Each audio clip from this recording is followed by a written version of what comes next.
Bab 113. Menjinakkan Akira. Semalaman Dion dan Akira tak tidur. Keduanya terus berusaha terjaga dengan duduk masing-masing di tempatnya. Dion terduduk pada sofa yang biasa dan Akira di atas ranjang besarnya. Duduk saling berhadapan dengan ekspresi permusuhan yang sangat kental dari Akira. Ini sudah mau pagi, sampai kapan kamu akan duduk terus dan melotot memandangiku? Tanya Dion sambil menahan kantuk luar biasa. Terus waspada, takut-takut wanita itu berhasil merampas ponselnya kembali saat ia jatuh terlelap. Kamu sendiri kenapa tidak tidur-tidur? Akira bertanya balik dengan sama menahan kantuk. Aku tahu apa yang ada di pikiranmu, jadi jangan coba-coba. Aku hanya mau mengambil milikku. Sampai kapan kamu mau menyitanya? Walau kelopak matanya sudah sangat berat terangkat, Akira masih mampu mempertahankan sorot tajam matanya. Sampai pengganggu itu sudah tidak lagi mencarimu. Dia tidak akan menyerah sampai bisa bertemu dengan Areta. Harusnya sesama laki-laki kamu bisa mengerti, justru karena aku sangat mengerti makanya aku melakukannya. Akira berdecap kesal. Tidak bisa begini. Kesabaranku ada juga batasnya. Memangnya apa yang mau kamu lakukan? Kalau kamu tak mau memberikan dengan cara baik-baik, maka aku akan mengambilnya dengan cara paksa. Wanita itu beringsut turun dari ranjang dan berjalan terhuyung-huyung menghampiri Dion. Dion langsung mengamankan ponsel wanita itu dengan memasukkannya ke dalam baju dan berjaga-jaga atas serangan wanita itu, tapi masih dalam posisi duduk di sofa. Mana ponselku? Teriak Akira meminta. Tak ada. Aku bilang mana ponselku. Cari sendiri. Kamu pikir aku tidak melihatmu menyembunyikan di dalam sana? Kalau begitu kenapa masih bertanya? Akira menggeram marah dan mengepalkan tangannya. Serahkan. Dion menggelengkan kepala, kedua tangannya melingkar memeluk tubuhnya sendiri. Kemarikan cepat. Ambil sendiri. Kamu sengaja mau membuatku menyentuh tubuhmu. Aku tidak memintamu seperti itu, cepat serahkan sebelum kesabaranku habis dan kucabik-cabik seluruh pakaianmu sampai tak bersisa. Dion bergeming, masih tak mau menyerah, membuat Akira langsung maju menarik kerah kaos laki-laki tersebut hingga tubuhnya ikut tertarik. Dion tak tinggal diam, dengan lincah menyentak kaki Akira hingga wanita itu limbung dan jatuh menimpanya. Keduanya lantas jatuh berbaring di lantai dan saling bertindihan. Dalam posisi yang sangat dekat dan rapat seperti itu untuk pertama kalinya, membuat keduanya tertegun sesaat. Saling menatap dengan bola mata melebar dan degup jantung yang saling berkejaran, wajah Dion sendiri sudah sangat memerah merasakan lekuk tubuh Akira di atas tubuhnya. Melihat laki-laki itu terbawa suasana, Akira yang punya segala macam akal langsung menggunakan kesempatan itu. Diturunkan wajahnya perlahan-lahan turun ke bawah mendekati wajah Dion dengan tangan yang juga bergerak pelan meraba tubuh laki-laki tersebut. Mengira Akira akan menciumnya, Dion yang tidak berpikir apa-apa spontan menutup mata saat bibir wanita itu kurang beberapa inci lagi dari permukaan bibirnya. Namun, bukannya mendapat sentuhan hangat yang dinanti, ia malah merasakan wanita itu yang sudah mengangkat diri dari atas tubuhnya. Detik saat wanita itu sudah bangkit berdiri, barulah Dion menyadari jika ponsel yang disembunyikan di dalam bajunya sudah tidak ada. Kenapa? Mencari ini. Akira menyeringai sambil menggoyangkan ponsel di tangan. Tersenyum penuh ejekan pada Dion yang masih duduk sambil meraba-raba dadanya. Ternyata pikiranmu kotor juga ya. Tidak kusangka kamu gampang tertipu hanya dengan cara seperti itu. Dasar mesum. Akira menyeringai lalu berbalik sambil membuka daftar kontak dan langsung menghubungi Atar. Atar. Ini aku. Iya, mari kita bertemu CB. Perkataan Akira terjeda karena Dion sudah bangkit berdiri dan merampas kembali ponsel itu dari belakang. Akira spontan berbalik dengan ekspresi menggeram kesal. Kembalikan. Dion menggeleng dan melempar ponsel itu jauh ke sofa, kemudian mendorong keras bahu Akira hingga wanita itu terjengkal ke belakang dan terhempas ke ranjang. Belum sempat Akira beranjak bangun, Dion sudah mengungkum di atas tubuhnya. Apa yang kamu lakukan? Tadi kamu mengataiku apa? Berpikiran kotor, mesum. Memangnya kamu tahu seperti apa laki-laki mesum itu? Iya, dia laki-laki seperti direm. Akira tak lagi bisa melanjutkan makiannya karena Dion sudah menyumbat mulutnya dengan ciuman yang sangat menuntut. Mendominasi keseluruhan bibirnya hingga wanita itu sama sekali tak bisa berbicara sedikitpun. Hanya kedua tangannya yang bergerak memukul dan mendorong laki-laki itu dari atas tubuhnya. Seiring dengan tenaga Akira yang mulai melemah memberontak, ciuman itu pun kian berubah lembut dan akhirnya terlepas. Bagaimana? Masih mau mengataiku mesum? Semakin kamu mengataiku, maka aku akan menjadikannya kenyataan untukmu. Dion mengulum senyum sambil mengusap lembut bibir Akira yang basah karenanya, kemudian menarik tubuh dari atas wanita itu. Jangan coba memancingku, karena aku bisa berbuat hal yang lebih gila dari ini, ucapnya lagi sebelum akhirnya melangkah masuk ke dalam kamar mandi. Akira yang masih berbaring dalam keadaan wajah merah merona seperti kepiting rebus serta napas yang tersengal-sengal hanya membisu dengan pikiran kosong. Seakan nyawanya terbang entah kemana. Ia baru terenyak dan segera melentingkan tubuhnya buru-buru terbangun saat sudah mendengar suara gemerisik air dari dalam kamar mandi. Namaku bukan Akira jika tidak bisa membalasmu. Wanita itu bergegas menggulung kain spray dan mengikat ujungnya dengan ujung gagang pintu kamar mandi. Melilitkannya berkali-kali dan mengaitkannya pada kaki meja yang didorongnya susah payah ke depan pintu.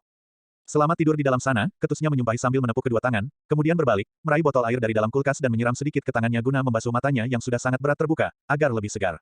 Lalu, menyambar ponselnya dan segera beranjak keluar sambil kembali menghubungi Atar. Dion yang sudah berada di dalam kamar mandi malah diam mematung di depan pancuran air sambil memegangi jantung yang seakan ingin melompat keluar dari dalam rongga dada. Ia yang mencium wanita itu, tapi ia sendiri yang kelimpungan atas tindakannya. Ya Allah, maafkan hambamu ini yang lepas kendali. Dion menarik napas panjang dan membuyarkan semuanya, kemudian bergegas berwudu untuk melaksanakan salat subuh di saat waktu setempat sudah menunjukkan pukul 6 pagi. Pukul 6 pagi yang masih sangat kelabu di kota London. Namun, saat akan keluar dari kamar mandi, pintu seperti terhalang sesuatu dan tak bisa terbuka. Sial, wanita itu memang cerdik dan punya banyak akal. Dion berdecap kesal sambil mengusap-usap keningnya. Membuang napas kasar kemudian terkekeh-kekeh menertawakan kebodohannya. Baiklah, Dion. Wanita itu memang susah ditaklukkan. Kamu sudah sampai sejauh ini, jangan menyerah begitu saja, ucapnya menguatkan diri sendiri dan berusaha mencari cara agar bisa keluar. Di tengah-tengah berusaha mencari akal, suara notifikasi pesan masuk di ponselnya. La segera mengambil ponsel dari saku celana dan membuka aplikasi pesan. Ko, udah di pesawat nih, bentar lagi terbang. Jalankan rencana dengan baik. Jangan biarkan dia bertemu dengan Miss. Dion mengulum senyum membaca pesan singkat dari Aryo. Jempolnya kembali bergerak membuka pesan satunya lagi dari bara. Ko, kita OTW terbang. Hempaskan jauh-jauh si Tatar itu. Kalau perlu tenggelamkan di Sungai Thames. Ternyata mereka sudah berangkat. Baiklah, sekarang giliranku. Dion memasukkan kembali ponsel ke dalam saku dan melemaskan otot-otot lengannya, kemudian dengan mengumpulkan seluruh tenaganya menarik kuat-kuat gagang pintu sampai akhirnya terdengar suara sobekan kain dan benda yang semakin membentur dinding di depan pintu. Begitu ada sedikit celah, Dion bisa melihat lilitan kain serta meja bufet yang menghalangi pintu.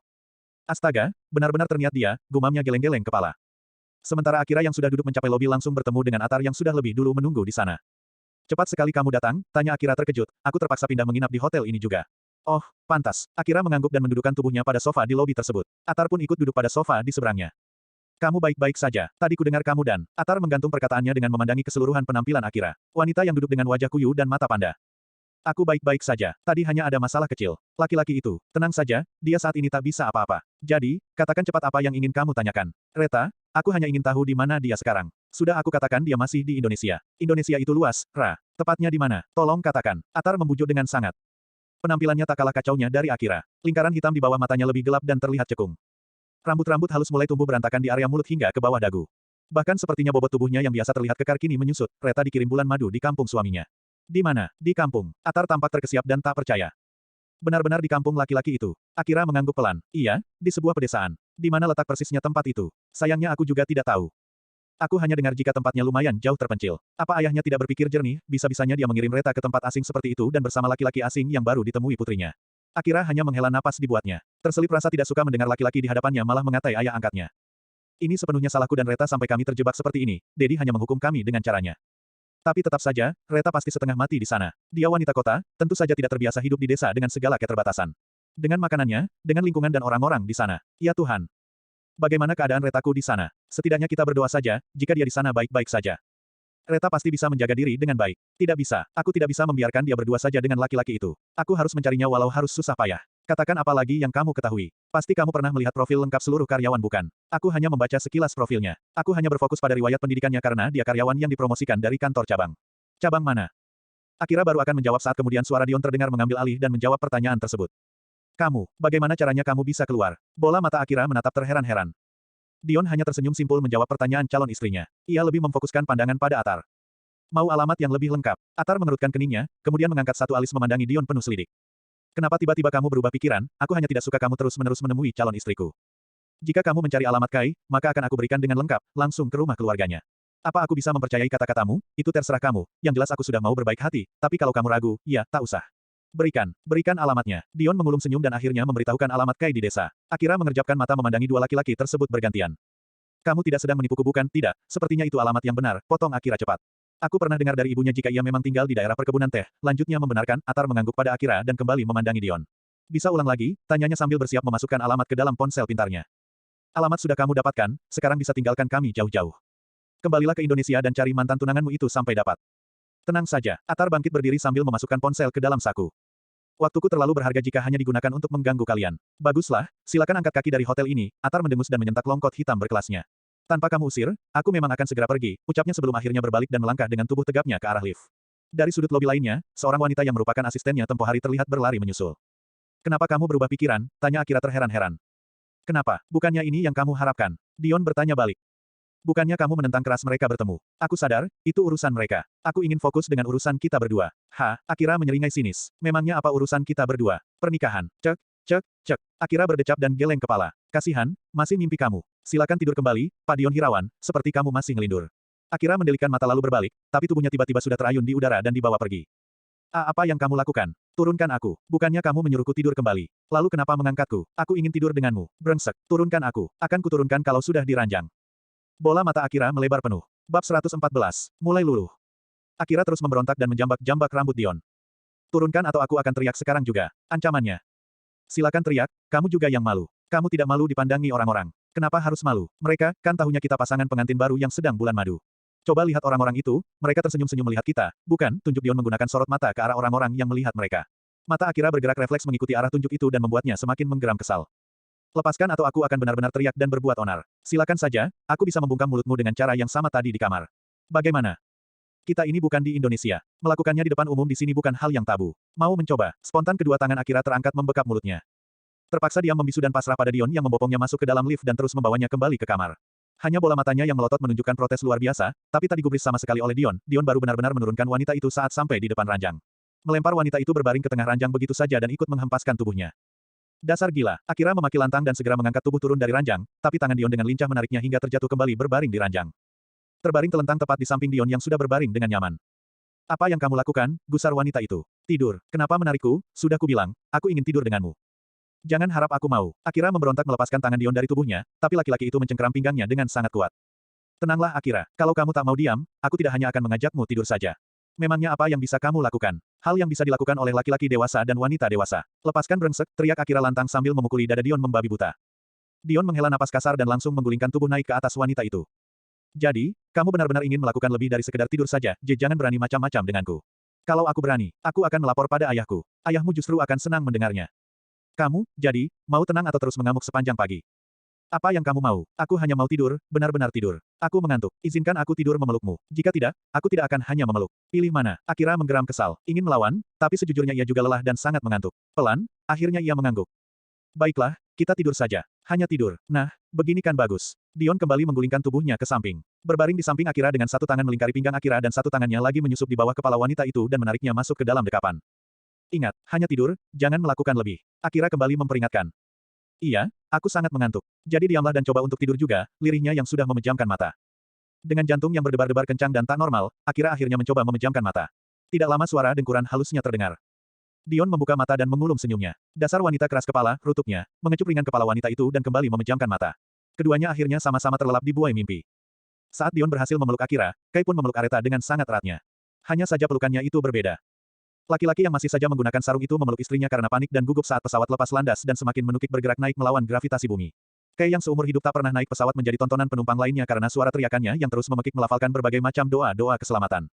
Kai, diamlah, suaramu sudah sampai di planet Pluto, seru Aretha merutuki suaminya. Sudah cukup kita ditertawai dengan penampilan kita, jangan menambahnya lagi. Tapi aku takut jatuh, sayang. Kalau pesawatnya jatuh, yang mati bukan cuma kamu, tapi kita semua bodoh, lanjutnya memaki yang malah semakin membuat Kai berteriak beristighfar. Allahu Robi, lindungi hambamu ini, sudah, tenanglah. Tangan mulus jenjangnya terus bergerak mengusap punggung Kai dan menenangkannya. Mencondongkan tubuhnya yang sudah memakai seatbelt ke arah kursi Kai dan benar-benar memeluknya. Anggara, Harun dan Bu Asi tersenyum-senyum melihat pemandangan itu. Gemas melihat tingkah laku Kai dan senang melihat kepedulian Aretha pada suaminya. Namun berbeda dengan Bara dan Aryo yang malah menyembunyikan wajahnya. Merasa malu punya teman yang heboh dan membuat keributan seperti itu. Suara Kai baru senyap saat keadaan pesawat sudah dalam posisi normal dan bergerak dengan mulus membelah awan. Saat itu pula beberapa pramugari yang cantik-cantik datang mengelilingi menawarkan apa saja yang dibutuhkan agar merasa nyaman selama perjalanan. Kai, apa kamu butuh sesuatu? Tanya Aretha seraya menarik kepala suaminya itu dari dadanya. Kai hanya menggelengkan kepala dengan napas yang masih memburu. Menarik kepalanya bersandar pada kursinya sendiri. Yakin, iya, saya hanya butuh tidur sepertinya. Aretha mengangguk, mengalihkan pandangan pada pramugari yang berdiri dan mengucapkan terima kasih. Selepas itu kembali mencurahkan seluruh perhatiannya pada Kai. Memastikan suaminya itu sudah kembali merasa nyaman di kursinya. Kalau begitu, kamu tidur saja. Aku ingin ke toilet. Kai langsung menarik tangan Aretha dan menahannya. Jangan pergi, aku butuh ganti, bisik Aretha sambil memberi isyarat. Butuh waktu lama bagi Kai mengerti dan akhirnya melepaskan tangan istrinya itu. Jangan lama-lama. Aretha mengangguk dan segera beranjak ke toilet. Saat kembali ia sudah melihat Kai yang terlelap. Dia baik-baik saja, tanya Anggara setengah berbisik sambil mencondongkan tubuhnya melihat Kai. Aretha hanya mengangguk membalas. Kalau ada apa-apa dengannya cepat katakan, jangan sembunyikan sesuatu. Kamu yakinkan dia baik-baik saja? Tentu saja, Dat. Baguslah. Anggara menarik punggung bersandar dan menyamankan diri sambil membaca buku bisnis. Harun yang duduk di sebelahnya juga melakukan hal yang sama, bedanya ia membaca terjemahan Al-Quran. Bu Asi pun tidak jauh berbeda, sibuk menonton acara drama Turki dari layar LED kecil yang tersedia di depan kursi kabinnya. Sementara Bara dan Aryo sibuk mencoba segala fasilitas yang ada di kabinnya juga berbagai hidangan lezat yang diberikan. Berbeda dengan Kai yang sama sekali tidak berselera melakukan apapun. Bahkan merasa tak enak makan karena mabuk perjalanan. Melihat makanan yang tak tersentuh, Aretha akhirnya turun tangan membujuk. Kai, makanlah sedikit. Kai menggeleng dengan wajah pucatnya. Kalau aku suapin, mau makan, saya pusing sayang. Kamu akan tambah pusing kalau tidak makan. Ayo, balik sini, aku suapin. Tangan Aretha sudah bergerak mengisi sendok dan membawanya ke mulut Kai. Kai mau tidak mau menerima suapan itu. Walaupun perasaannya tidak enak, tapi kapan lagi istrinya itu mau menyuapinya dengan telaten dan penuh perhatian. Sudah cukup, tolak Kai saat sudah merasa kenyang. Bola mata Aretha langsung melotot tajam. Habiskan, perintahnya, membuat Kai dengan terpaksa menerima suapan kembali sampai benar-benar habis. Dan setiap kali ada makanan atau pembagian cemilan, Aretha terus menyuapi Kai seperti itu. Entah karena perasaan bersalah atau memang benar-benar ingin melakukan hal itu. Yang jelasnya selama perjalanan panjang itu, perhatian Aretha terus tercurahkan pada Kai. Benar-benar mengurus laki-laki dewasa yang kesakitan itu seperti seorang bayi.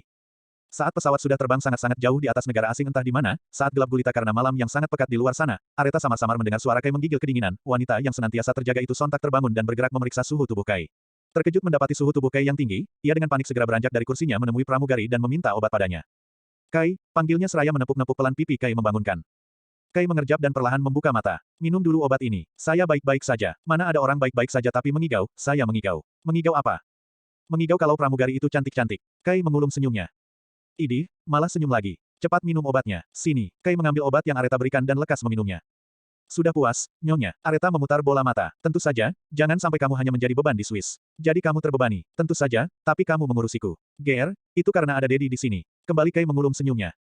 Iya, saya tahu, kalau merasakan sesuatu cepat katakan, jangan hanya diam. Iya, sayang, yang itu masih sakit. Asteris, yang mana? Yang itu. Yang mana? Ish, ularmu cicitnya kesal. Mau lihat, enak saja, sudah mendingan, tapi masih nyut-nyut. Separah itu, tanyakan pada tanganmu yang melempar dengan sangat keras. Maaf, saya tak sengaja. Saya tak butuh maaf, pokoknya kalau sembuh nanti saya akan balas dendam. Kai berucap sambil mencubit gemas dagu istrinya. Memang mau balas dendam apa? Ada, deh, nanti kamu rasakan sendiri. Ish, Areta mencebik dan menarik tangan Kai dari dagunya. Telapak tanganmu panas sekali. Sepertinya demammu cukup tinggi. Areta tanpa sadar menautkan jari jemarinya ke sela jari-jari besar Kai, tidak apa-apa, tak usah cemas. Siapa juga yang cemas? Siapa? Ya, Kai tersenyum menggoda. Areta mencebik kesal, tapi mendengar bibir Kai bergetar ia benar-benar tampak panik. Kamu kedinginan, sedikit. Kumintakan tambahan selimut ya. Tidak perlu. Saya hanya butuh peluk. Jangan manja. Areta menepis tangan Kai yang baru akan bergerak menariknya. Wanita itu lantas menarik selimutnya sendiri dan memakainya menyelimuti Kai dengan double selimut. Sekarang pasti sudah hangat, tidurlah kembali. Kamu. Aku akan berjaga sampai kamu tidur. Kenapa? Kenapa apanya? Kenapa mau berjaga? Karena kamu takut pesawatnya jatuh. Kai tertawa kecil menanggapi. Tidurlah, tak usah berjaga seperti itu. Aku hanya ingin membalasmu. Di perkebunan kamu terus berjaga saat aku tidur karena ketakutan dengan burung gagak, jadi sekarang di saat kamu ketakutan, aku juga ingin berbuat hal yang sama. Bagaimana kalau aku juga minta tidur dipeluk? Minta dipangku? Tak bisa. Kenapa tak bisa? Apa kamu tak bisa lihat kursinya kecil begini? Siapa bilang kursinya kecil? Kai menggeser tubuhnya dan menyisakan sedikit ruang untuk Areta berbaring di sampingnya. Ada banyak orang di sini. Mereka sudah tidur, mereka juga tahu kita suami istri. Ayo, Kai menarik tangan istrinya. Areta menimbang-nimbang sepersekian detik lamanya sebelum akhirnya ikut bergabung berbaring dalam kabin yang sama dengan Kai. Saling berbaring miring menyamping dan saling berhadapan. Memaksimalkan kabin kursi tersebut untuk digunakan dua orang. Pramugari itu melihat kita, bisik Areta mencoba mengalihkan pandangan Kai yang menatapnya dengan dalam. Biar saja, dia hanya iri. Coba balik, lihat ke belakang. Asteris memangnya kenapa? Pramugari itu cantik. Biar saja, balik dulu, lihat. Kai menggeleng dan semakin berfokus memandangi istrinya. Kenapa tidak mau melihatnya? Aku tidak bohong, dia memang cantik. Tidak mau. Balik dulu, lihat tidak sayang. Mataku tidak akan pernah berpaling darimu. Secantik-cantiknya wanita di luar sana, kamu tetap yang tercantik di mata saya dan tak akan pernah bisa membuat saya berpaling. Dasar gombal, Areta mencubit kecil dada Kai, Kai memekik kecil di buatnya. Walau begitu, dalam keremangan cahaya, Kai bisa melihat seulas senyum istrinya. Senyum manis yang membuat Kai tidak tahan untuk segera melabuhkan ciuman. Kai memajukan wajah perlahan, dan Areta yang melihat itu hanya diam mematung tanpa berniat menghindar. Namun saat akan menempel, Kai dengan cepat menarik kepalanya, kenapa tidak jadi? Aku tak mau memindahkan virus padamu, ternyata kamu sadar diri. Kai tertawa kecil. Pokoknya tunggu aku sembuh, aku akan membalas semuanya. Maka cepatlah sembuh dan jangan merepotkanku, balas Areta. Kai tersenyum, mengangguk, lalu menggerakkan tangan mengusap kepala istrinya.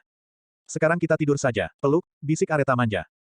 Tentu sayang, Kai dengan senang hati menarik istrinya merapat, menarik selimut menutupi tubuh mereka dan memeluk istrinya dengan erat di dalam selimut. Anggara yang terbangun karena ingin ke toilet dan mendapati keduanya langsung tersenyum bahagia melihatnya. Begitupun dengan Bara dan Aryo yang ternyata sejak tadi mengamati pasangan pengantin baru tersebut. Bahkan diam-diam mengambil banyak foto kemesraan mereka berdua. Bab 115. Welcome Swiss. Setelah perjalanan panjang mengudara selama kurang lebih 18 jam lamanya, akhirnya pesawat yang membawa rombongan Kai dan Areta sampai dengan selamat di Bandara Zurich, Swiss. Masih dengan menggunakan sarung, Kai turun dari pesawat dibantu oleh istrinya yang sudah berpenampilan cantik paripurna. Sangat kontras dengan penampilan dirinya yang seperti orang yang baru saja bangun tidur. Sukses mencuri perhatian orang-orang yang memandang unik gaya berpakaiannya. Walau begitu, Areta dengan cuek berjalan menggandeng tangan Kai mengikuti langkah Anggara yang berjalan memimpin di depan. Begitu keluar dari jalur kedatangan, seorang sopir yang dikirim oleh keluarga Dion sudah menunggu mereka. Sopir itu kemudian membawa mereka menaiki minivan yang langsung mengantarkan rombongan itu tiba di sebuah resort pegunungan yang sangat indah. Grand Hirawan Resort. Aryo membaca lantang tulisan plakat tempat yang mereka datangi. Baik Kai, Areta, Bara dan Bu Asi ikut membaca plakat tersebut. Bukannya Hirawan itu nama belakang Dion? Tanya Bara dengan nada terheran-heran. Semuanya pun tampak terperangah tak percaya. Seketika kening Areta mengerut dan mencondongkan tubuh ke depan pada Anggara. Dat, apa maksudnya? Apa resort ini milik Asteris? Sudah, kita turun dulu. Nanti kalian semua mengerti kenapa kita bisa ada di sini. Anggara menutup perkataan dan segera turun dari mobil karena seseorang berpenampilan rapi sudah membukakan pintu mobil dari luar. Kai dan yang lainnya pun ikut turun dari mobil sambil mengedarkan pandangan mengamati bangunan resort mewah itu. Dari arah pintu utama, sepasang manusia parubaya berjalan antusias menyambut. Welcome, Mr. Chow, tegur laki-laki parubaya itu dengan ramah seraya menyodorkan tangan kanan pada Anggara. Anggara yang seperti sudah mengenal baik mereka, langsung menerima uluran tangan itu dan saling berpelukan. Setelahnya bergantian bersalaman dengan wanita parubaya di sebelahnya disusul Harun yang juga ikut berkenalan dan bersalaman. Suatu kehormatan akhirnya bisa bertemu dengan Anda. Selama ini saya sudah mendengar nama baik Anda dan selalu ingin menjalin kerja sama bisnis di bidang properti, tapi tak pernah kesampaian, cerocos laki-laki parubaya itu yang terlihat takjub pada Anggara. Itu karena Tuhan punya rencana lain yang lebih baik, yang insya Allah akan membuat kita menjalin hubungan kekerabatan. Lanjut Anggara menyambung perkataan laki-laki parubaya yang kulitnya sangat putih bersih bahkan terkesan pucat. Mengingatkan dengan Dion yang memiliki tekstur kulit yang sama. Apa tuan orang tua dari Dion? Tanya Areta penasaran. Memotong pembicaraan orang-orang tua tersebut. Apa ini yang namanya Miss Areta? Terka wanita parubaya yang Areta yakini sebagai ibu dari Dion. Oh iya, perkenalkan ini adik dari Akira, dan di sebelahnya itu suaminya. Anggara memperkenalkan putri dan menantunya pada calon besan. Mereka baru saja menikah. Kedua orang tua Dion sempat terperangah memandangi Kai dari atas kepala hingga ke bawah dengan terheran-heran sebelum akhirnya menyalami Kai dan Areta bergantian, serta memberi selamat atas pernikahan mereka. Ini menantunya baru habis sunat ya? Tanya ibu Dion yang tidak bisa menyembunyikan rasa penasaran. Tidak, Bu. Dia hanya mengalami sedikit cedera. Areta cepat-cepat menjawab dan tersenyum canggung. Hirawan beserta istrinya langsung saling pandang dan mengulum senyum seolah mengerti maksud Areta. Maklum, pengantin baru, cerocos Harun menambahkan yang membuat Kai dan Areta tersenyum malu. Melihat itu orang tua Dion cepat-cepat mengalihkan perhatian pada Aryo dan Bara. Kalian pasti sahabat kosnya Dion. Kami sudah mendengar banyak dari Dion tentang kalian. Sepasang suami istri parubaya itu menyalami Bara, Aryo dan juga Bu Asih yang masih saja terkejut-kejut terperangah mengetahui identitas Dion sebenarnya. Setelah berkenalan singkat, Tuan Hirawan dan Nyonya Hirawan mengantar mereka ke sisi kanan resort yang sudah dikhususkan untuk menjamu Anggara dan rombongan. Anggara mendapat kamar sendiri, begitupun dengan Harun dan Bu Asih. Hanya Aryo dan Bara serta pasangan pasutri yang mendapat satu kamar berdua. Gila, parah. Ternyata Koko orang gedongan. Jadi selama ini dia tinggal di kostan dan rajin bekerja jadi bawahan untuk apa? Iseng-iseng, gabut, atau bosan jadi orang kaya, cerocos Aryo yang kini sudah masuk di kamar bersama Bara, kamar yang memiliki 2 ranjang di dalamnya. Laki-laki bertubuh jangkung itu lanjut melangkah sampai ke depan jendela dan memandang jauh keluar, tak henti-hentinya berdecap kagum mengamati deretan bangunan resort yang terlihat dari posisinya. Entahlah, sepertinya Koko punya misi tersendiri, jawab Bara seraya menghempaskan tubuh duduk di atas ranjang. Misi seperti apa? Jangan bilang kalau dia menyamar jadi rakyat jelata bersama kita hanya untuk mengejar Bu Akira. Bisa jadi, dia kan dari awal datang di kos sudah berkata kalau ingin dekat dengan sesuatu yang dia suka. Wah, Koko ternyata diam-diam menghanyutkan. Aryo berjalan menghampiri ranjang dan ikut duduk sambil memandangi Bara. Apa lihat-lihat begitu? Tanya Bara. Bar, kamu bukan orang gedongan juga, kan? Kamu bukan tuan muda dari keluarga kaya raya juga, kan? Tanyanya skeptis. Memicing curiga memandangi Bara. Aku jelas orang kaya, bro. Keturunan Bill Gates, sayangnya aku keturunan yang ke-100 sekian, jadi hanya mendapat sari-sari kepandaiannya saja untuk bekerja.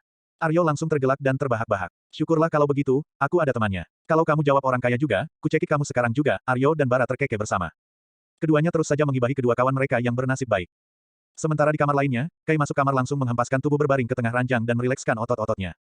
Mau tidur lagi? Tidak lelah tidur terus? Tanya Areta heran sambil membuka jaket dan melemparkannya begitu saja ke ranjang dan jatuh ke atas wajah Kai.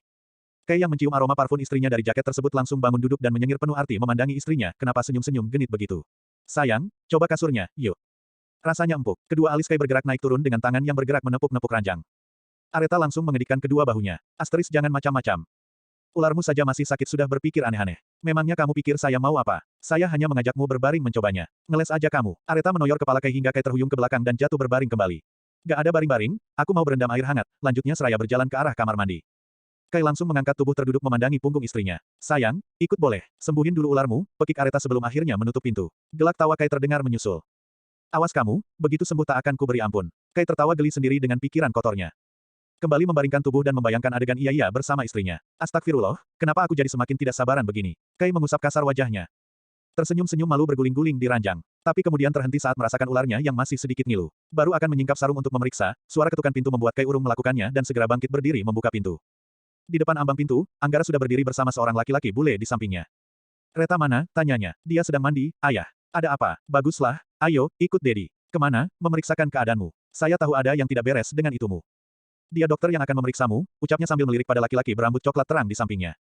Tapi saya sudah baik-baik saja, ayah. Sudah ikut saja, ini juga demi kebaikanmu. Anggara berbalik dan langsung melangkah diikuti oleh bule tersebut. Kai tertegun sepersekian detik lamanya sambil garuk-garuk kepala sebelum akhirnya menutup pintu dan buru-buru menyusul mertuanya yang berjalan masuk ke kamarnya sendiri. Buka sarungmu, perintah Anggara begitu Kai sudah menutup pintu. Tapi ayah, kenapa? Malu, kita sama-sama laki-laki di sini. Ayo buka, saya ingin melihat bagaimana kondisi pencetak calon cucuku. Kai menggeleng dan melangkah mundur. Saya sudah baik-baik saya. Ayah, sumpah, sudah tidak sakit, tak perlu diperiksa. Saya bilang kemari ya kemari, apa kamu mau saya pecat jadi menantu? Kedua alis Kai langsung terangkat terkejut. Kakinya bergerak refleks maju ke depan. Tidaklah, ayah, saya masih mau menjadi menantu ayah. Kalau begitu buka sarungmu. Dengan wajah merah seperti kepiting rebus menahan malu, Kai akhirnya membuka sarungnya di depan Anggara dan dokter bule yang entah Anggara dapat dari mana. Oh alah, sudah bengkak begitu ternyata. Anggara geleng-geleng kepala dan Kai berdiri canggung menahan rasa malu luar biasa. Bab 116. Berjanjilah. Jadi, Apa sebenarnya yang Reta lakukan padamu? Tanya Anggara begitu dokter sudah keluar dari ruang kamar setelah memeriksa keadaan Kai. Dia tidak melakukan apa-apa ayah, tidak usah membelanya. Kamu tidak mungkin bisa seperti ini jika Reta tidak melakukan apa-apa. Jadi katakan dengan jujur, apa kamu memaksanya melakukan hubungan intim sampai dia membuatmu seperti itu? Tidak, ayah. Kai serta-merta menggelengkan kepala menepis tuduhan mertuanya. Demi Allah, ayah. Saya tidak pernah memaksa Reta untuk melakukannya. Sumpah, bisa dijatuhi pohon tomat saya kalau berani bohong. Lalu kenapa kamu bisa jadi seperti ini? Itu karena, Kai menjeda perkataan dengan menyengir malu lebih dulu sebelum akhirnya menceritakan kronologi kejadian serangan pagi kemarin. Wajah Anggara ikut meringis mendengar penuturan Kai, jadi, karena jam waker. Kai menganggukkan kepala dan tersenyum tersipu. Berarti sampai sekarang kalian belum juga, Kai kembali mengangguk tanpa menunggu pertanyaan mengambang mertuanya tersebut selesai. Astaga, apa saja yang kalian lakukan selama di kampung? Untuk yang satu ini Kai hanya menyengir kaku tanpa suara. Anggara menghela napas dan kembali memandangi menantunya dengan serius. Apa kamu belum berhasil mendapatkan hatinya? Kai menunduk beberapa detik lamanya sebelum menjawab. Sedang proses, ayah, saya tidak bisa menebak sudah mendapatkan hatinya atau tidak. Yang jelas Areta sudah bisa sedikit terbuka dan sudah tidak lagi menolak saya. Saya pikir kamu sudah berhasil mendapatkan hatinya, melihat bagaimana romantisnya kalian berdua selama di pesawat. Kalau kenyataannya memang tidak seperti itu, berarti Reta hanya berakting di depanku. Tidak, ayah, kalau yang itu saya yakin Reta tidak berakting. Saya bisa merasakan perhatian dan ketulusannya. Kalau merasa bersalah, mungkin iya. Tapi saya yakin dia tidak berakting. Baguslah kalau begitu, saya cuma berharap kamu bisa segera mengikatnya. Saya sudah membantumu dengan mengirim dia bersamamu, tapi sepertinya tidak berhasil. Saya tahu kamu mau menjalaninya dengan perlahan, tapi satu hal yang harus kamu tahu, kalau saat ini ada seseorang yang bisa saja masuk di antara kalian dan merusak rencanamu. Maksud ayah, kamu jelas tahu siapa orangnya. Apa mantan tunangannya? Anggara mengangguk pelan dan membuang napas kasar. Dia belum juga mau menyerah. Dia yang mengira kalian bulan madu ke Eropa ikut menyusul untuk menjelaskan kesalahpahaman antara dirinya dan Reta. Hal yang membuat Areta benci padanya itu ternyata hanyalah kesalahpahaman. Atar memiliki bukti dan saksi atas kesalahpahaman tersebut. Untungnya Dion pandai mengelabuinya, tapi tidak menutup kemungkinan dia akan muncul kembali. Jadi dia masih mengejar-ngejar istri saya. Iya, dia mengejar-ngejar tunangannya yang kamu tikung, ujar Anggara seraya memijat kening dengan frustrasi. Tapi kami kan sudah menikah. Walau posisimu sekarang sudah menjadi suami Reta, tapi kalau kamu belum benar-benar mengikat Reta sebagai istri yang sesungguhnya, Atar bisa saja berhasil meluluhkan hati Reta dan merebutnya kembali. Ingat, mereka itu sangat-sangat saling mencintai sebelum terjadi kesalahpahaman dan kamu muncul di antara mereka. Kai terpekur sesaat, mendadak hatinya merasa sesak dan gelisah sekaligus. Saya mungkin bisa menjauhkan mereka, tapi tetap tak bisa menjauhkan hati keduanya bila kembali saling menyatu. Dalam hal ini, kamulah yang harus berjuang. Saya sudah memilihmu menjadi pendamping hidup Reta, dan kamu sudah berhak seutuhnya akan dirinya. Karena itu berusahalah pertahankan posisimu. Jangan biarkan orang lain masuk ke tengah-tengah. Kai menelan ludah dan memandangi mertuanya dengan serius. Tapi kalau seandainya Reta benar-benar ingin kembali padanya, itu tergantung padamu, ikhlas dan ridho melepas istrimu atau tidak. Kai menunduk dan kembali tertegun. Namun, sebuah tepukan di pundak membuat wajahnya kembali terangkat memandangi Anggara. Jujur saya salut padamu. Baru beberapa hari Areta hidup bersamamu, dia sudah berubah banyak. Dia tak lagi kaku seperti robot boneka. Walaupun dia muncul berantakan dan memakai mukena, tapi dari situ saya sudah bisa menilai. Mungkin saya tersenyum geli melihat penampilannya, tapi jauh di dalam hati, saya sangat bersyukur. Bersyukur putri saya jatuh pada orang yang tepat. Laki-laki yang bisa melawan kekeras kepalaannya dan menaklukkan keegoisannya. Bukan laki-laki seperti Atar yang hanya bisa memanjakan Areta dengan segala kemewahan dan mengikuti semua keinginannya. Tapi justru apa yang dilakukannya membuat Reta semakin labil dan semena-mena. Menjadi wanita manja yang tidak menghargai orang lain. Bahkan Atar tidak pernah bisa mengendalikan kebiasaan minum-minum Reta selama 5 tahun bersama. Dia memang laki-laki yang baik dan sempurna, tapi hal itu saja tidak cukup untuk menjadi pendamping putriku. Jadi, sekarang kamu paham, kan? Kai menarik napas panjang dan mengangguk. Iya, ayah, saya paham. Baguslah, kalau begitu kembalilah ke kamarmu, istirahat sebentar dan kita berkumpul lagi saat makan malam. Kai mengangguk lalu bangkit berdiri dari atas ranjang. Terima kasih atas perhatiannya, ucapnya malu-malu. Tak usah kaku begitu, Dedi sudah menganggapmu sebagai anak laki-laki sendiri. Tadi rasanya seperti menemani anak laki-lakiku bersunat. Senyum malu-malu Kai terkulum, rona merah menghiasi wajahnya sampai keluar dari kamar Anggara. Akan tetapi wajahnya kembali muram saat mengingat percakapan mereka baru saja. Mengingat bahwa Atar masih mengejar-ngejar istrinya. Berjalan cemberut sampai ke depan pintu kamarnya. Ya Allah, jangan biarkan ada pengganggu dalam rumah tangga hamba. Amin. Kai mengusap wajah dengan kedua tangan sebelum akhirnya membuka pintu dan masuk ke dalam. Bersamaan itu, Areta baru saja keluar dari dalam kamar mandi. Masih menggunakan piyama mandi. Dari mana? Tanyanya sambil menyeka-nyeka wajah menggunakan handuk kecil. Abis jalan-jalan melihat-lihat. Memangnya sudah tidak sakit. Alhamdulillah. Kai mengangguk dan berjalan ke tengah kamar. Sudah berendamnya? Tanyanya balik. Tidak jadi. Aku lupa kalau sedang datang bulan. Oh, Kai hanya menanggapi singkat dan mendudukkan tubuh ke tepian ranjang. Matanya memandangi Areta dengan lekat. Ada apa? Tidak ada apa-apa. Kenapa melihat seperti itu? Hanya mau melihat saja. Areta langsung maju dan menutup wajah Kai menggunakan telapak tangan. Jangan membayangkan aneh-aneh, Kai tertawa kecil dan menepis tangan istrinya. Saya tidak membayangkan apa-apa, sayang. Bohong. Kembali Areta menutup mata Kai. Kai kembali menepis telapak tangan yang dingin itu, menariknya mendekat dan langsung memeluk istrinya yang berdiri di hadapannya. Menenggelamkan wajahnya pada perut istrinya yang berbalut handuk piyama. Kai, mau peluk sebentar. Kamu sakit lagi. Kai menggelengkan kepala. Areta menangkup wajah Kai dengan kedua tangan dan mengangkatnya menengadah. Kamu kenapa lagi? Kai membisu dan hanya memandangi istrinya. Kai, kamu tidak akan meninggalkanku kan? Lirihnya bertanya.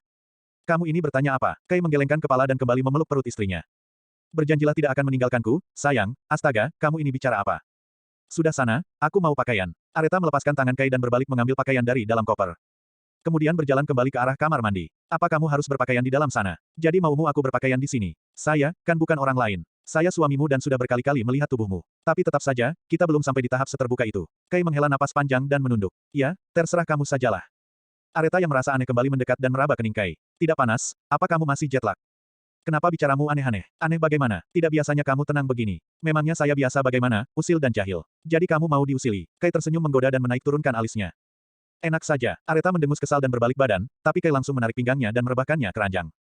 Astaga, Kai, apa yang kamu lakukan? Mau mengusilimu. Aku mau pakaian, sana. Kai menggeleng dan menahan istrinya untuk bangun. Menimpakan tangan dan kakinya ke atas tubuh istrinya. Kai, lepas. Cium dulu. Enak saja. Gak ada, ayolah. Aku bilang gak ya enggak. Satu kali saja. Kai memoncongkan bibir ke depan. Macam-macam kutendang ularmu, ancamnya. Ish, pelit. Kai melepaskan istrinya dan memasang wajah masam cemberut. Cie, marah. Areta mengangkat tubuh terduduk dan mengejek suaminya yang merajuk. Sudah, sana jauh-jauh. Marah Nihye. Areta semakin meledek sambil mencubit-cubit kecil pinggang Kai. Sudah, sana pakaian. Kamu benar-benar marah. Aku kan cuma kap perkataan Kai terjeda karena Areta sudah mengecup bibirnya. Sudah, puas. Mendapat kecupan singkat tiba-tiba, mendadak membuat Kai mematung. Hanya kelopak matanya yang bergerak-gerak naik turun. Sayang, bisa ulang lagi. Tidak ada siaran ulang. Areta lantas bangkit berdiri, tapi kembali terjerembab berbaring ke kasur saat Kai menariknya dan langsung mendaratkan ciuman di bibir. Sayang, balas ciumanku, bisik Kai di sela-sela ciumannya. Dengan jantung yang berdetak kencang, Areta perlahan membalas ciuman itu, tapi berhenti saat merasakan tangan nakal Kai beraksi. Kai, bukan saya sayang, tapi tanganmu. Kebiasaan, refleks sayang. Jangan nakal, aku masih datang bulan. Iya, iya, Kai menarik tangannya. Mengecup singkat bibir istrinya lalu menarik diri dan bangkit berdiri, kita akan makan malam dengan yang lainnya, berpakaianlah yang sopan.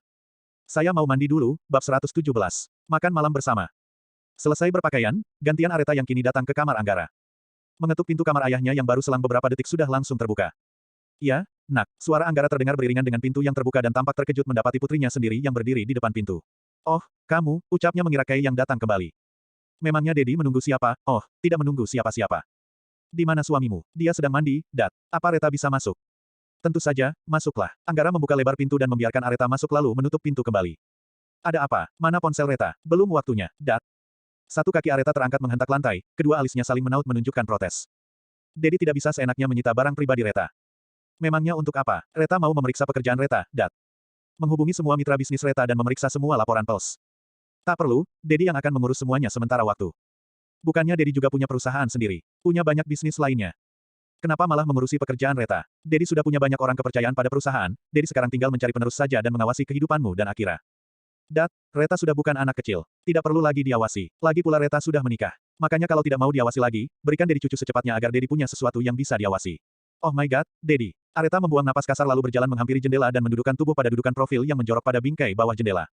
Bagaimana? Apa persyaratan Dedi sudah kamu jalankan? Anggara menagih, Areta hanya melirik ayahnya sekilas dan kembali memandang jauh keluar jendela. Apa Dedi pikir Reta ini kucing? Main kawin sembarangan, hamil dan melahirkan begitu saja dengan mudah. Kenapa kamu berkata seperti itu? Memang kenyataannya begitu, kan? Anggara menarik napas panjang dan menghampiri putrinya. Duduk pada kursi bundar dan meraih tangan putrinya. Sayang, apa kamu masih menyesali pernikahanmu? Kembali mata Areta hanya melirik sekilas. Reta, jawab kalau Dedi bertanya. Areta menghela napas dan menunduk beberapa saat. Areta tidak bisa menyesalinya karena ini juga karena ulah Reta sendiri. Reta yang menciptakan pernikahan ini sampai terjadi. Jadi bodoh rasanya kalau sekarang Reta menyesalinya. Lalu apa maksud perkataanmu tadi? Apa ini karena pasangannya? Spontan wajah Areta menoleh memandangi ayahnya. Apa kamu masih keberatan dengan suamimu saat ini? Apa kamu belum bisa menerimanya? Atau masih mengharap laki-laki sebelumnya? Bukan seperti itu, jawabnya skeptis. Lalu, mulut Areta terkatup rapat. Bola matanya kembali melihat keluar jendela mencoba mencari jawaban. Mengedarkan pandangan ke sembarang arah sampai akhirnya pandangannya terjatuh pada taman belakang resort yang saat ini ditata dan dihias sedemikian cantiknya seolah akan menjadi lokasi sebuah pesta. Tiba-tiba ia teringat akan tujuannya ikut ke Swiss. Dat, sebenarnya kenapa kita harus ke sini? Apa karena Kira akan menikah di sini? Untuk itu Pak Harun juga ikut kemari bukan? Dan persiapan di luar itu untuk acara Kira, kan? Cecarnya penasaran, sudah melupakan pertanyaan Anggara sebelumnya. Iya, kamu benar. Dion memang akan menikahi Akira besok di sini. Besok, terus Akira di mana sekarang? Dia masih di London. Besok pagi baru kemari. Dedi harap kamu tidak menghubunginya dan membocorkan hal ini padanya. Jadi Kira tidak mengetahuinya. Kalian semua menyembunyikan hal ini darinya. Karena suatu hal, Dion harus melakukan hal ini. Dan Dedi menyetujuinya. Ini juga untuk kebaikannya Kira. Astagfirullah, Dedi, lirik Areta beristighfar tanpa sadar. Anggara terkesima mendengarnya. Kamu sudah pandai beristighfar sekarang. Areta menaikkan kedua alisnya menelaah dan langsung tersenyum geli begitu menyadarinya. Kebiasaan mendengar Dat. Dia itu sedikit-sedikit astagfirullah. Benda jatuh, astagfirullah. Reta berteriak. Astagfirullah, apa saja yang mengejutkan dia selalu beristighfar. Anggara mengulum senyumnya dan mencoba memancing lebih jauh. Terus apa lagi yang suka dia lakukan? Kei itu. Areta mengulas senyum sambil menceritakan semua kebiasaan Kei dengan bola mata yang berbinar-binar dan Anggara lebih menyimak ekspresi wajah putrinya saat berbicara. Areta baru berhenti bercerita saat suara ketukan pintu dari luar terdengar. Sepertinya itu Kei yang mencari Reta, Dat. Areta menarik tangannya dari Anggara dan langsung berlari kecil membuka pintu. Baru selesai mandi. Lama sekali, tanyanya begitu melihat Kei berdiri di depan pintu. Matanya memindai penampilan suaminya yang sudah memakai celana panjang dipadukan kemeja yang dibalut sweater rajut pada bagian luar. Cie, sudah bisa pakai celana, lanjutnya bertanya sambil menarik-narik kain celana Kei. Jangan ditarik-tarik, nanti berantakan. Kei menepis tangan istrinya cepat. Kenapa tidak pakai sarung saja? Kamu mau lihat saya seperti orang penyakitan terus? Bukan, kamu itu lucu kalau pakai sarung, ejeknya. Kamu tidak malu apa? Kenapa harus malu? Kan yang pakai sarung, kamu. Bukan aku, tapi saya suamimu, mana orang tahu kalau kamu suamiku, balas Areta mengejek. Sudah, kalian seperti karakter kartun kucing dan tikus yang suka berkelahi saja. Anggara bangkit dari duduk dan melangkah menghampiri. Ayo, sebaiknya kita lebih dulu yang mendatangi keluarga Dion. Tidak baik jika mereka yang menunggu. Anggara mendorong kedua anaknya ke depan lalu menutup pintu. Ketiganya lalu berjalan menyusuri koridor panjang berlantai beton dan dinding dari bahan kayu keseluruhan. Sepanjang menyusuri lorong, Areta dan Kei kembali saling mengganggu dan meledek. Anggara hanya geleng-geleng kepala dan bingung menghadapi keduanya. Dari belokan lorong mereka akhirnya bertemu dengan rombongan Bara, Aryo dan Bu Asih. Mereka kemudian bersama-sama berjalan ke area belakang resort di mana Harun ternyata sudah lebih dulu berada di sana bersama Hirawan. Terlihat berbicara serius sambil mencatat sesuatu pada lembaran kertas. Kemungkinan menyiapkan berkas-berkas persiapan pengajuan pernikahan Dion dan Akira. Melihat rombongan Anggara datang, Hirawan dan Harun langsung menyudahi percakapan mereka. Jadi, bagaimana dengan persiapannya? Apa ada yang bisa saya bantu? Tanya Anggara membuka percakapan pada Hirawan. Alhamdulillah, semuanya sudah kami persiapkan dengan baik. Anda tak perlu repot-repot. Kehadiran kalian semua kemari saja itu sudah sangat membantu, jawab Hirawan. Wah, kalau begini saya jadi tidak enak pada kalian. Justru saya pribadi beserta istri sangat senang bisa melakukannya. Begitu mendapat kabar dari Dion, kami langsung bergerak dengan cepat. Kami sudah terbiasa bergerak lincah melayani tamu-tamu yang mendadak ingin mengadakan pesta pernikahan di tempat ini, dan begitu mendapat kabar jika putra kami sendiri yang akan melaksanakannya, kami tidak ingin buang-buang waktu dan langsung menyiapkan semuanya.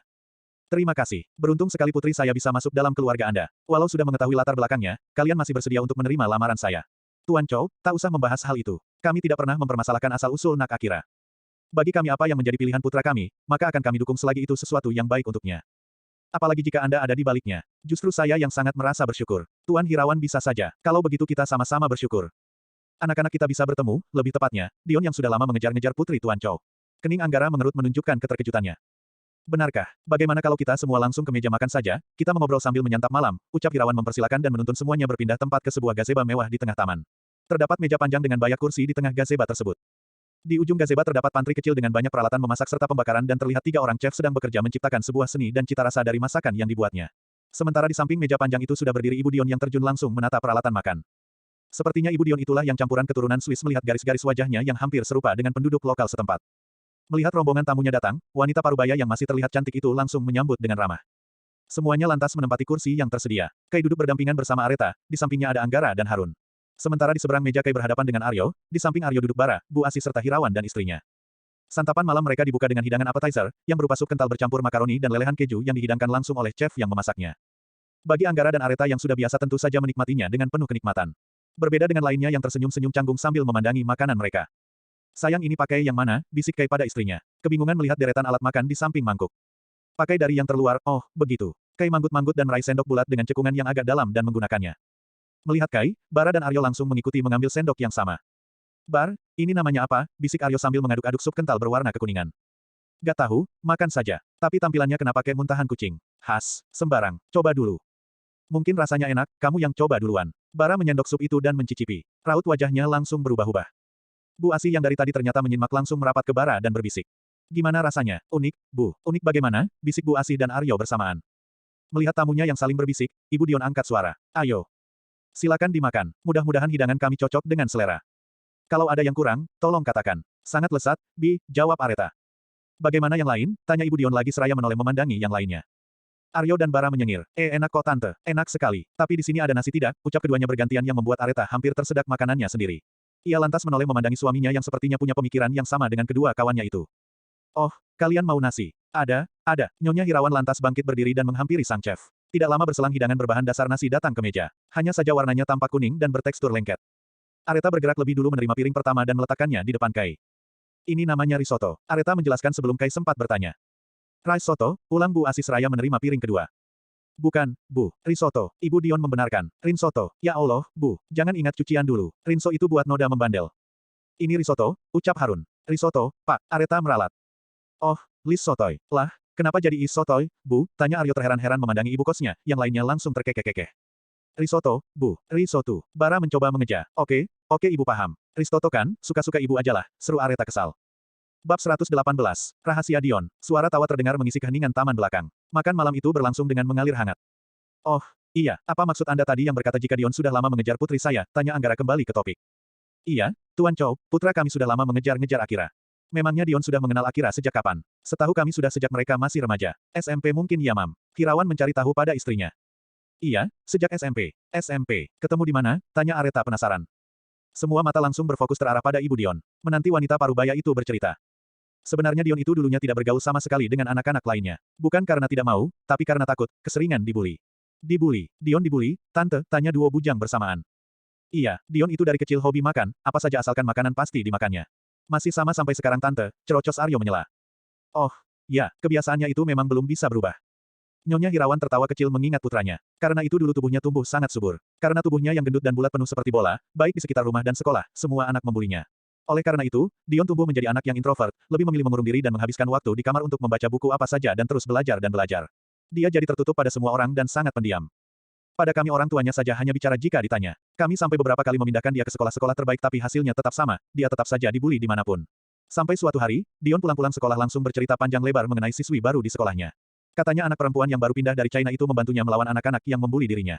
Anak itu pandai kungfu dan bela diri, dan dia itu Akira, tebak Anggara. Hirawan dan istrinya langsung mengangguk. Sejak saat itu, setiap pulang sekolah Dion selalu bercerita. Anak perempuan itu begini, anak perempuan itu begitu. Sepertinya setiap hari di sekolah Dion selalu mengamati anak yang telah membantunya itu. Beberapa kali ia juga diam-diam mengirim hadiah. Wah, ternyata sudah selama itu ternyata, ujar Kai menyimak. Pantas saja Koko tak pernah mau berpaling dari Bu Akira, Ibu Aryo. Terus bagaimana selanjutnya, Bu? Tanya Areta kembali. Saat kelulusan SMP, Dion kehilangan jejak anak itu. Dia mencari ke sekolah-sekolah sekitar tapi tidak menemukan nama Akira. Apa kalian SMA ke luar negeri? Oh, tidak Bibi. Saat SMA kami terpaksa menjalani homeschooling karena harus menggunakan sebagian waktu kami untuk mengurus perusahaan peninggalan mendiang ibu saya. Pels, iya, Bibi, jawab Areta. Kalian anak-anak yang pandai dan berbakti, pujinya yang membuat Areta tersipu malu. Oh iya, kalian mau lihat bagaimana Dion dulu? Ada, Tante, tanya Bara. Ada, tunggu sebentar. Nyonya Hirawan merogoh ponselnya dan membuka galeri kemudian menyodorkannya ke depan. Areta lebih dulu mengambil dan melihatnya bersama Kai. Astaga, imut sekali dulu. Pipinya bulat penuh, imbuh Kai, tapi lucu. Aryo dan Bara yang penasaran mencondongkan tubuh ke tengah meja. Melihat itu Kai mengambil ponsel di tangan istrinya dan memberikannya pada Aryo. Kenapa diambil? Aku belum lihat dengan baik, protesnya pada Kai. Kamu sudah lihat, buktinya bilang imut. Tapi aku masih mau lihat baik-baik. Kenapa mau lihat foto calon suami orang? Kamu cemburu? Astaga Kai, Koko aja dicemburuin seru Bara. Kembali duduk ke tempatnya dan ikut melihat potret di tangan Aryo. Astaga, Koko seperti pesumo. Aryo tergelak memandangi foto Dion. Anggara hanya geleng-geleng kepala melihat anak-anak muda itu mengejek kawannya. Tapi bagaimana Dion bisa berubah drastis, Bi? Tanya Areta. Sewaktu kehilangan jejak Akira, Dion memutuskan untuk berubah. Dia olahraga mati-matian, jogging setiap pagi dan menyewa beberapa instruktur kebugaran sampai tubuhnya bisa berubah seperti itu. Sampai sekarang, Nak Dion masih rutin jogging setiap pagi sebelum pergi kerja, lapor Bu Asih yang setiap paginya selalu melihat Dion berlari mengelilingi kompleks. Terus, bagaimana Koko bisa bertemu Bu Akira kembali?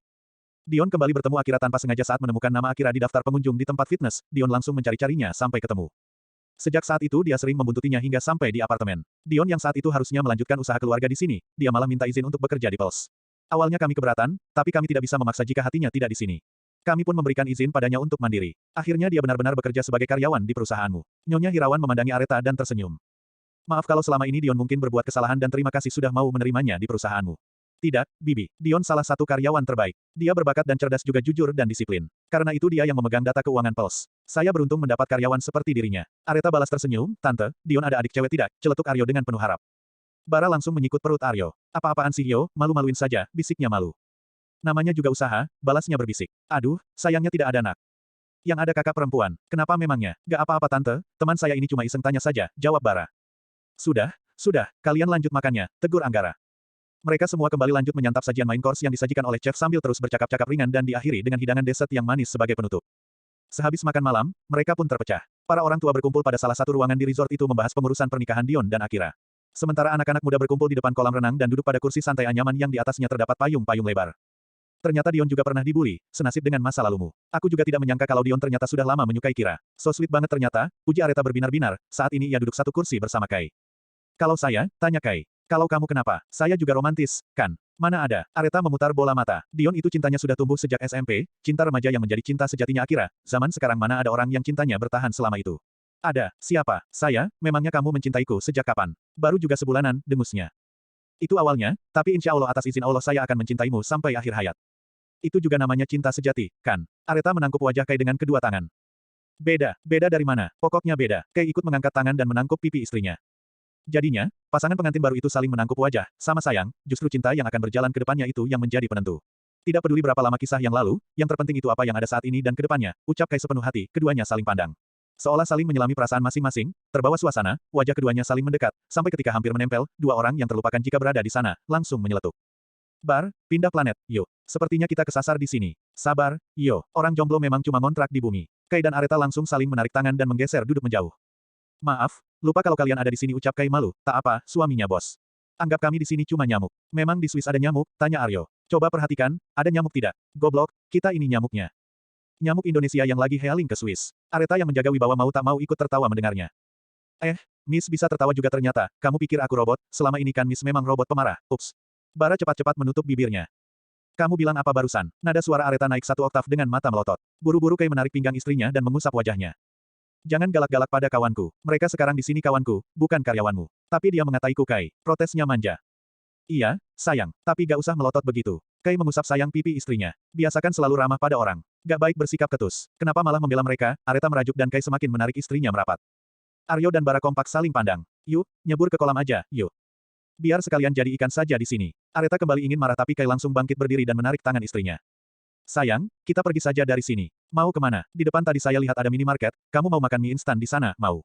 Areta langsung berdiri dengan antusias.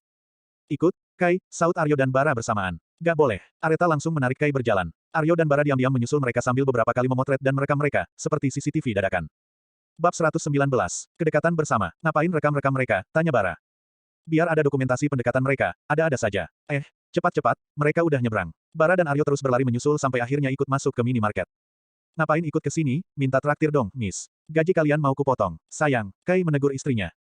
Areta memandangi keduanya lalu menghela napas. Baiklah, pilih yang kalian mau. Thank you, Miss. Thank you suami bu bos. Seperti bocah, Aryo dan Bara langsung berkeliaran mengambil apa saja. 4 cup mie instan akhirnya mereka seduh air panas lalu membawanya ke depan minimarket bersama beberapa snack dan minuman soda kaleng. Duduk mengelilingi meja bundar di bawah atap payung lebar sambil menikmati mie yang masih mengepul. Untuk sesaat tak ada jabatan bos dan karyawan di antara mereka. Seolah seperti kawan-kawan seumuran yang saling melempar canda dan berdebat hal-hal kecil. Tak terasa sudah berjam-jam lamanya mereka duduk di sana dan baru pulang saat merasakan udara dingin yang kian menusuk. Kai, dingin, keluh Areta. Tunggu, Kai hendak melepas sweater rajut dari tubuhnya ketika Areta tiba-tiba sudah melompat naik ke punggungnya. Astaga, sayang, aku tidak mau pakai bajumu, aku maunya digendong. Ya sudah, pegangan. Kai membungkuk dan membiarkan Areta memperbaiki posisinya, kemudian menegakkan tubuh kembali dan memegangi masing-masing kaki istrinya. Bar, kamu mau kugendong juga, tawar Aryo menyindir. Kamu pikir aku jeruk makan jeruk? Mending digendong tiang daripada sama kamu. Areta tertawa renyah mendengarnya. Ayo, kalian juga gendongan, kalau berhasil sampai ke resort, aku akan memberikan kalian 5 setel produk kemeja terbaru dari Pulse. Serius, Miss, seri eksklusif itu. Iya, ayo, buruan, Bar, ayo naik cepat. Demi kemeja baru Bar. Yo, bersiap ya. Bara melangkah mundur mengambil ancang-ancang dan langsung melompat naik ke punggung Aryo yang belum bersiap. Alhasil keduanya jatuh terjerembab ke jalan. Aryo yang jengkel langsung memukul pantat Bara. Astaga Bar, bernafsu sekali dirimu, lompatnya gak kira-kira. Bagaimana jadinya nanti kalau sudah di depan istrimu? Bedalah Cuk, kalau di depan istri kalem-kalem bae. Areta dan Kai tertawa terpingkal-pingkal melihatnya. Ayo, cepat, sudah larut malam. Besok kita harus bangun pagi-pagi untuk bersiap-siap acaranya Koko, ujar Kai yang langsung melangkah menyeberangi jalan sambil menggendong Areta di punggungnya. Areta menoleh dan mengibaskan tangannya. Ayo, cepat, kalau tidak kemejanya batal. Tunggu Miss. Aryo segera bangkit dan membungkuk dengan memasang kuda-kuda kaki. Ayo Bar. Bara berdiri dan kali ini naik dengan hati-hati ke punggung Aryo. Setelahnya, Aryo berlari mengejar Kai. Tawa keempat anak manusia itu menggema di heningnya malam yang tenang di kawasan resort perbukitan tersebut. Janji ya Miss, kemejanya, tagih Bara saat sudah berada di lobi resort. Iya, kalian bisa menagihku saat di kantor nanti. Tunggu Miss. Aryo mengeluarkan ponselnya dan membuka alat perekam. Untuk jaga-jaga, cengirnya. Astaga, kalian tidak percaya sekali, Areta menarik ponsel Aryo dengan malas dan merekam suaranya. Nah, puas kalian. Oke, Miss, siap. Kalau begitu selamat malam. Kai, jangan ngebut ya, slow aja, Bara menaik turunkan alisnya menggoda. Apa sih kalian berdua, sana? Kai mendorong dua kawannya itu, lalu berbalik dan menggenggam tangan Areta. Membawa istrinya berjalan ke arah lorong sebelahnya. Melewati kamar Anggara dan terus ke arah kamarnya yang berada paling pojok dengan view yang khusus mengarah ke ujung tebing perbukitan. Kai baru menurunkan Areta saat sudah sampai di samping ranjang. Apa kamu mau mandi air hangat? Tanya Kai menawarkan. Aku sudah lelah, Kai. Mau istirahat saja. Areta membuka sepatu dan jaket, kemudian menarik selimut, mengambil satu bantal dan membawanya ke sofa yang ukurannya cukup besar. Kai mengerutkan kening memandanginya. Kamu mau apa? Mau tidur di sofa? Tidaklah. Lalu, ini untuk tempat tidurmu. Saya di sofa. Iya. Areta melengkungkan senyum lebar lalu mematikan lampu dan hanya menyisakan lampu tidur di atas nakas.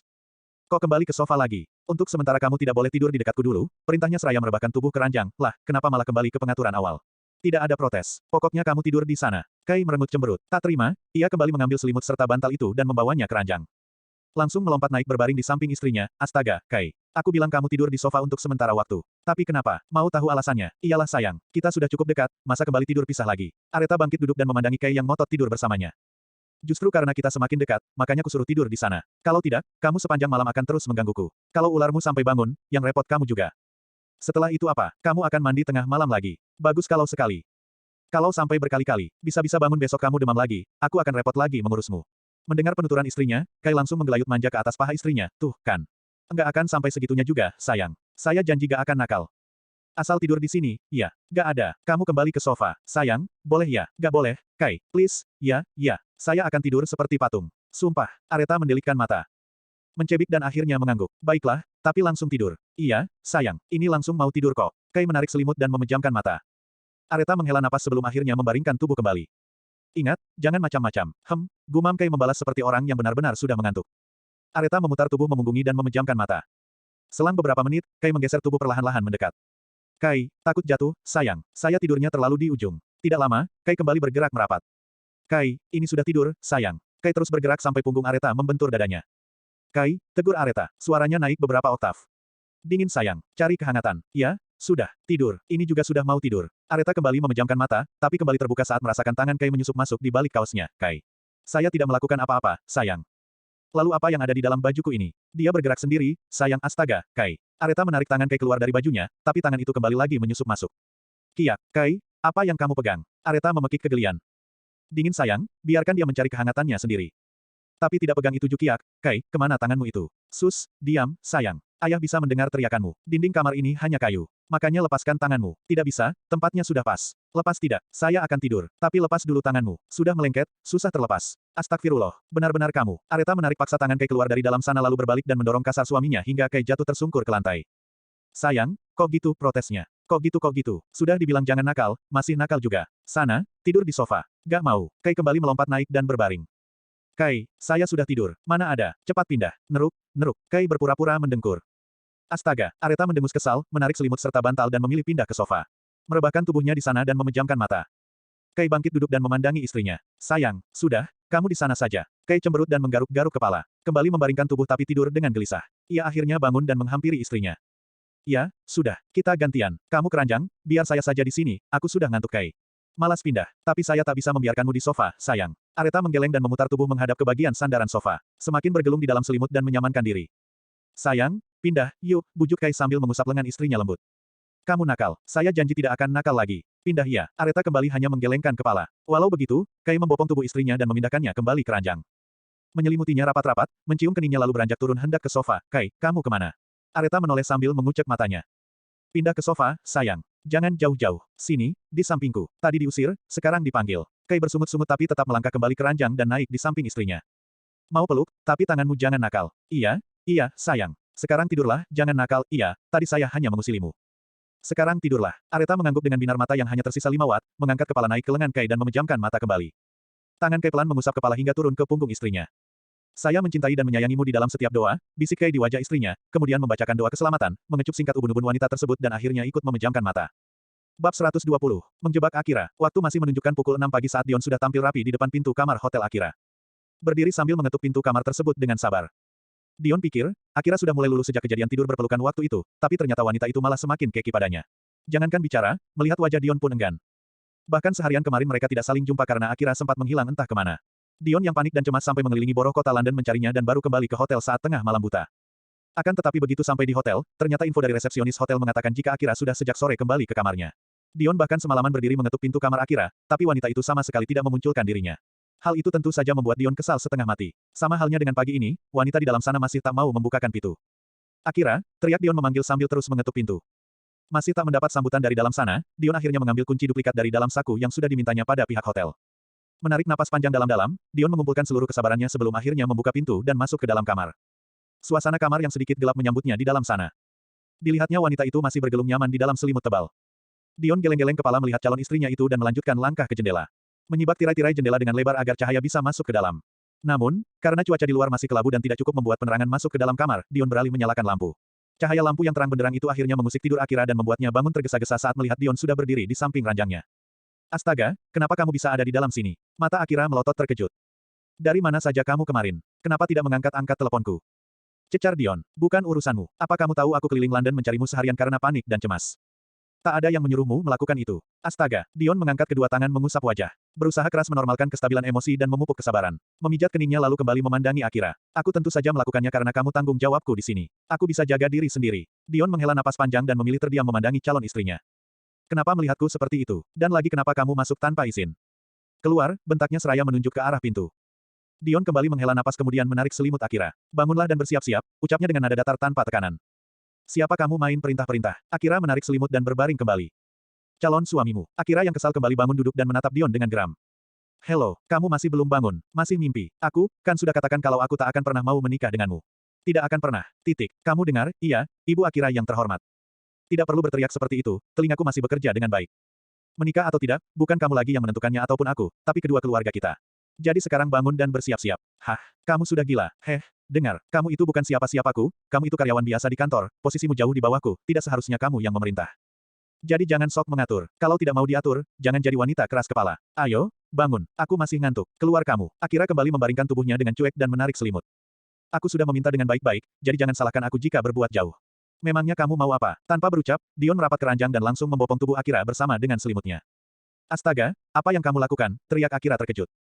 Terlalu lama kalau harus menunggumu bergerak sendiri. Sialan, kamu mau membawaku kemana? Turunkan aku, teriaknya memberontak.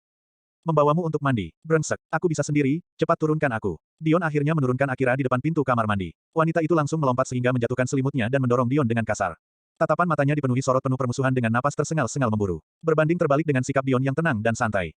Kenapa belum masuk? Apa tunggu aku yang mandikan? Dion tersenyum-senyum menggoda. Berdiri menyilangkan tangan menghalangi jalan Akira. Sementara matanya memindai penampilan Akira yang baru disadarinya hanya memakai lingerie tipis sepaha. Lekukan tubuh wanita itu terlihat membayang dengan dua titik menonjol di bagian dada dan sukses membuat matanya membulat tak berkedip. Menyadari tatapan mesum laki-laki itu, Akira secara spontan mengayunkan tangan menamparkan pipi Dion.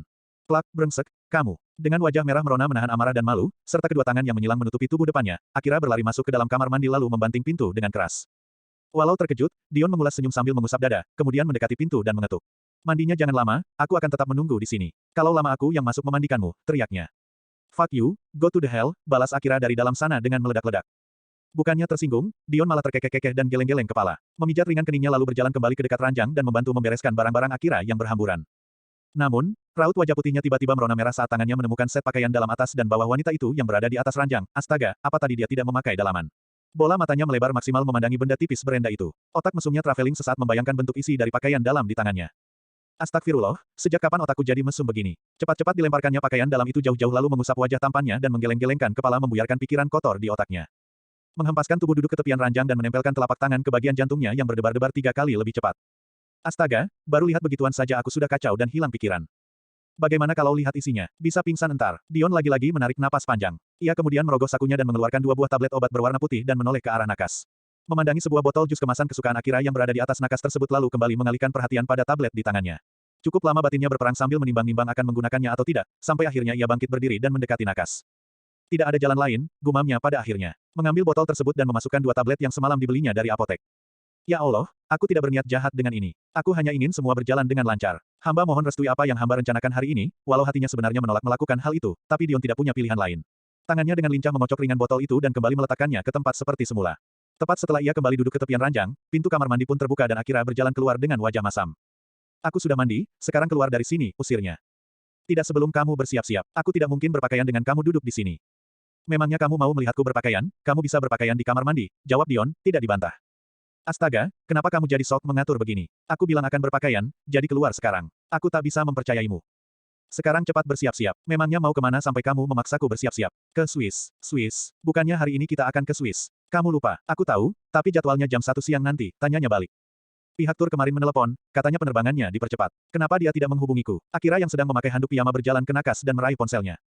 Kamu mau apa? Menanyakan kejelasan perjalanan itu. Akira yang baru akan menekan daftar kontak pihak perjalanan langsung terhenti saat Dion tiba-tiba sudah menyambar ponselnya. Apa-apaan kamu? Pekiknya tak terima. Tak ada waktu meminta konfirmasi mereka. Mereka sudah menyampaikannya padaku. Pesawat kita 1 jam lagi berangkat. Tidak ada waktu, cepat berpakaian. Dion memasukkan ponsel Akira ke dalam saku di balik jaketnya. Tapi kenapa harus terburu-buru? Akira menatap heran. Karena kita hanya sebentar di Swiss makanya jamnya dimajukan. Bukannya kamu juga ingin menyudahi perjalanan ini dengan cepat? Tentu saja, sehari di Swiss, besok kita langsung kembali ke Indonesia. Setelah itu tak ada lagi hubungan apa-apa di antara kita. Di kantor pun jangan sekali-kali coba membahas hal ini. Jangan pernah mencoba mendekati atau mencari-cari perhatian apapun. Anggap kita tidak pernah ada rencana apapun di antara kita, juga tak pernah menjalani liburan ini bersama. Paham, Akira menekankan kata terakhir.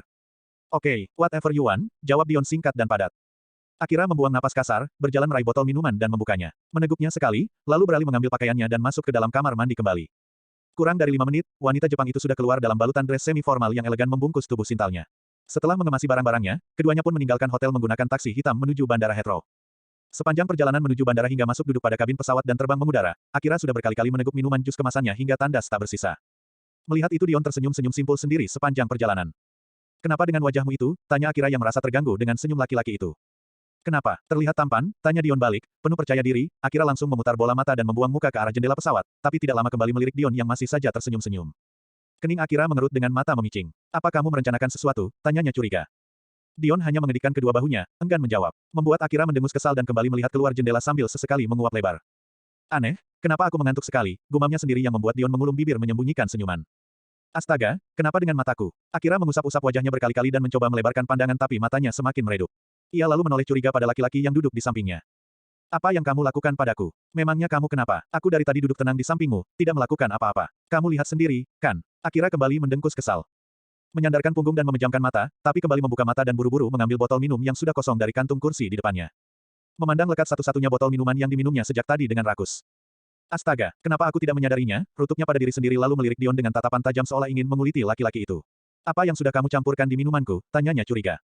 Dion hanya menggelengkan kepala tanpa berkata apa-apa. Jangan mengelak, sejak tadi kamu terus memperhatikanku jika meminumnya. Pasti ada sesuatu yang kamu campurkan. Katakan, apa rencana yang sedang berjalan di kepalamu? Akira berucap sudah dalam kesadaran yang timbul tenggelam sambil menahan kantuk luar biasa.